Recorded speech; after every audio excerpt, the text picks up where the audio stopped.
Hello, sir.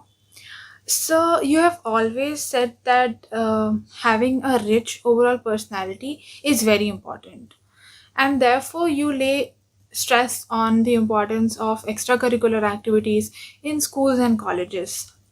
But as a student, my problem is that I don't find time for extracurricular activities. And in fact, I see that as a general problem for a lot of people in campus. We don't have enough time to engage ourselves in extracurricular activities, and therefore student participation is not that great. Students are not participating, be it in sports or in dramatics or any other forms of extracurricular activities. What I experience is that there is a huge time pressure on us, and I just don't find time for everything. So please say something. This surprises me. I used to think that schools and colleges now are focusing much more on their extracurriculars than used to happen in my time.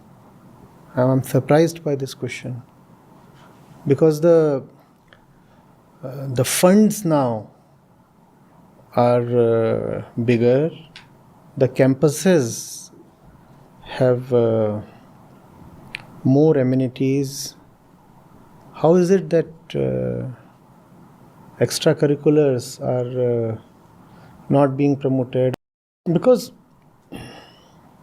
you see, if I look at when I was in college, the late 90s, it would have been very difficult to find a squash court outside the IT campus. One would need to travel 5, 10, 15, I don't know how much, maybe 20 kilometers. A swimming pool, again, not something you could very commonly find even in the capital of India. And even if there were pools, they are not necessarily accessible to students. Even if they were accessible, they were not necessarily affordable. So things have changed. You have better libraries, more amenities. There are clubs. There is just so much. And if you are not making use of that, I suppose that would be because of priorities that you are setting, not because of the availability of resources. The priorities then depend so much on you. My batch strength was 350. Out of these 350, I suppose 325 would have never stepped on the tennis court even once in those 4 years of BTech. That's a choice that you make. The court is there, it's available. You don't want to step on the court, that's a choice that you make. The pool is there, the swimming pool is there. 300 out of 350 students never went to the pool. The dramatics club was there, elocution or debating, extempore, or poetry, composition, recitation, photography club, dance, music, creative writing. But most students simply didn't participate. Now, whether you participate or not depends on your zeal towards life. Because obviously it takes a lot. You have your regular load of academics. And then after that you have to invest yourself in something else. Be it sports or dance, dramatics, or some tech hobby. It requires a more careful and disciplined organization of your time. And if you're allowing, let's say, 2 or 3 hours of the day to be taken away by social media, right? You go to bed at 11 in the night, and then you finally fall asleep only at 1:30 a.m. We usually don't account for that time, right? We say, I had gone to bed. The fact is, you were awake. You were awake and conscious, and those 2.5 hours have been deeply wasted. It's a huge waste. And then we say we don't have time for extracurriculars. You look at the number of views and likes, etc., that a usual Instagram reel or YouTube short has.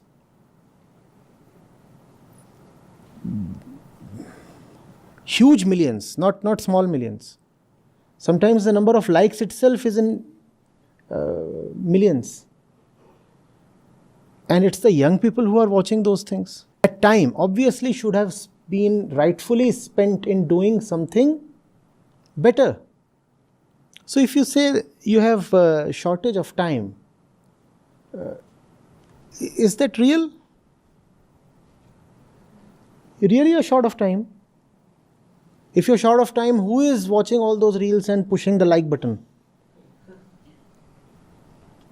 Who's doing all that? You do that, right? Look at all the trash influencers and 50 million followers, 80 million followers. Who's following them? And following somebody has costs and repercussions, right? Could you have not better spent that time on the tennis court or the swimming pool or in the library or on the dance floor? I'm asking you. And think of the cumulative time you accord to all the wasteful portfolios. First of all, you don't have too much time. 10 hours you spend in the necessary biological activities of the day. Sleeping, hygiene, food. At least 10 hours goes towards that. And you cannot cut down on that, right? Food you have to take, bath you have to take, sleep you have to take. Correct? So 10 hours goes towards that. In fact, more than 10 hours sometimes. That much goes towards that. 1 or 2 hours go towards commuting. In many cases. Sometimes to workplace, sometimes to college. All the different kinds of commutes. What are you left with? What are you left with? 12 hours? Now, of that 12 hours, you spend, let's say, 6 to 8 hours in your classroom. Is that so? Huh? And if we include the time between the classes, that often happens, right? Not all classes just abut each other. Sometimes you will have something from 9 to 10 a.m. and then the next one is at 12 noon. So 2 hours you have to simply sit in the cafeteria and while away. Does that happen? So effectively you are left with just 2 hours or 3 hours for self-development. For your reading, for your internal growth, for your exploration, or for just your solitary silence, when you can just be with, let's say a tree, let's say a tree, and be with yourself. All that you are left with is just 2 or 3 hours. Now, out of these 2 or 3 hours, if you devote 2 hours to Instagram, what are you left with? You're left with nothing. Those 2 or 3 hours was all that you had. And approximately everything from there has been just wasted or looted away. But we don't look at it like that. We say, oh, I gave it only 2 hours out of my 24 hours. You didn't give it 2 hours out of 24 hours. You gave it 2 hours out of the only 2 hours that you had. So you gave it 2 out of 2 hours. Now what are you left with? Not only have you wasted time, you also have accumulated some filth here. And then it feels as if we genuinely are victims of time pressure. It does feel. You talk to anybody and he would sincerely say, I'm short of time. I want to do a lot of good things in life, but I feel short of time. Here is my reading list. These are the books I want to really finish off this year, 2023. And it's already March. And I have not even finished one of these, let's say, 10 books. Where is the time? Where is the time? These are the places that I want to visit as a young person. I never find the time to go there. I want to hit the gym. Yes, joined there and deposited the fee, and the membership was for 6 months. And all I did was 6 days. And even the membership has gone waste. That happens, right? There is no time. The fact is that there is time. So remember this very clearly. Time management is actually value management.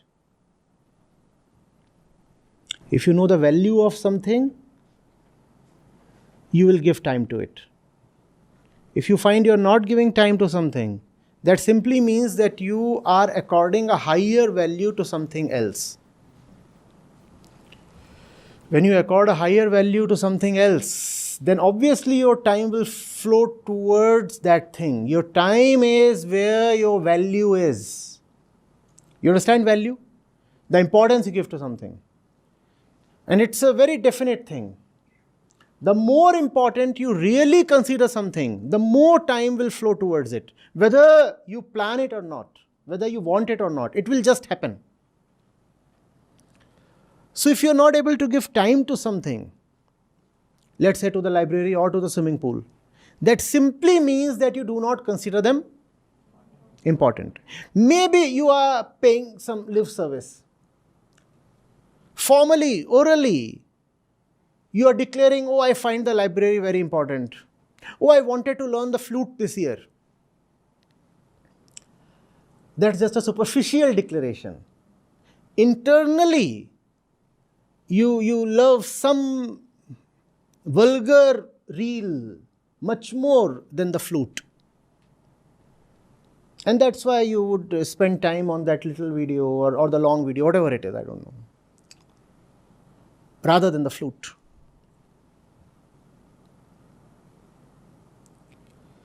Would you remember this? Time follows your values. So if you are not giving time to something, it directly means you are not giving value to that thing. And if you are giving time to something, that means, now you may keep cursing that thing. You may keep saying, it's such a wasteful thing. I didn't want to, but somehow, accidentally, mistakenly, I ended up giving time to it. I never wanted to. You are lying.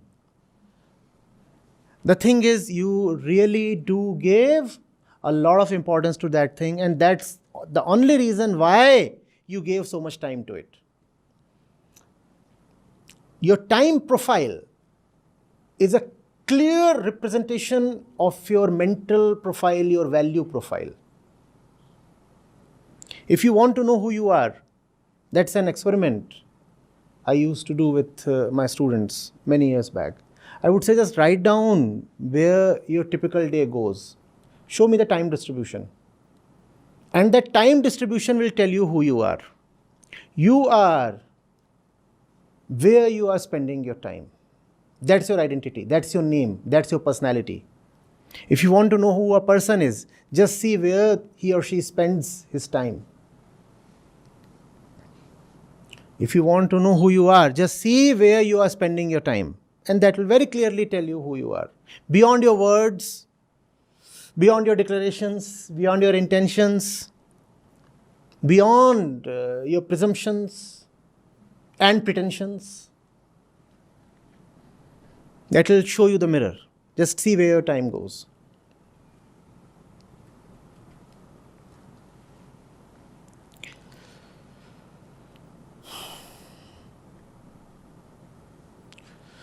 Do that objectively. Because if you will just think, you will say, no, no, no, I don't waste my time. Write it down. 8:30 a.m. to 10 a.m. This is what I really did. You'll be surprised at the kind of time that is available to you, but is wasted, frittered away. You'll be surprised. You will say, but the productive time in the entire 24-day cycle is just 2 hours.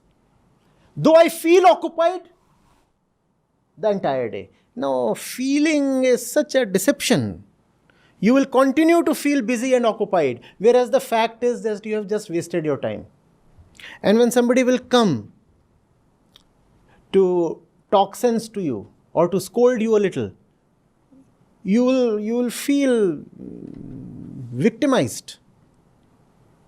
You will see, all the day I have been doing constructive work. All the day I have been so busy. Look how tired I am.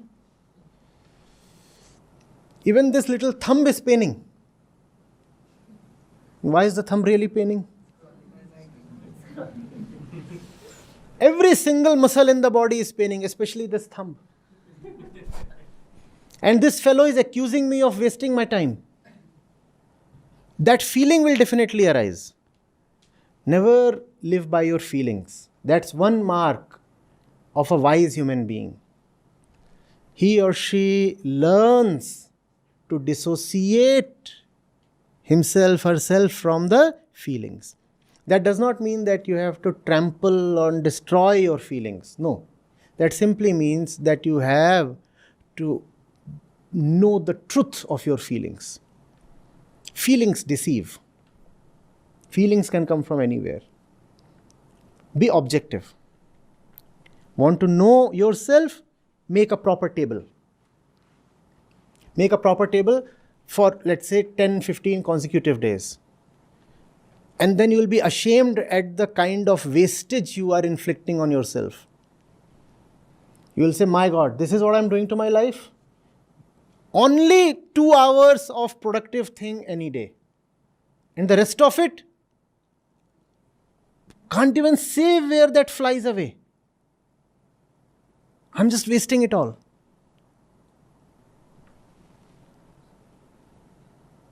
Try that, would you? Make a proper table of where your time is really going. And don't lie. Don't lie, at least not to yourself. Sometimes it's okay to lie to others, but it's never, never okay to lie to yourself.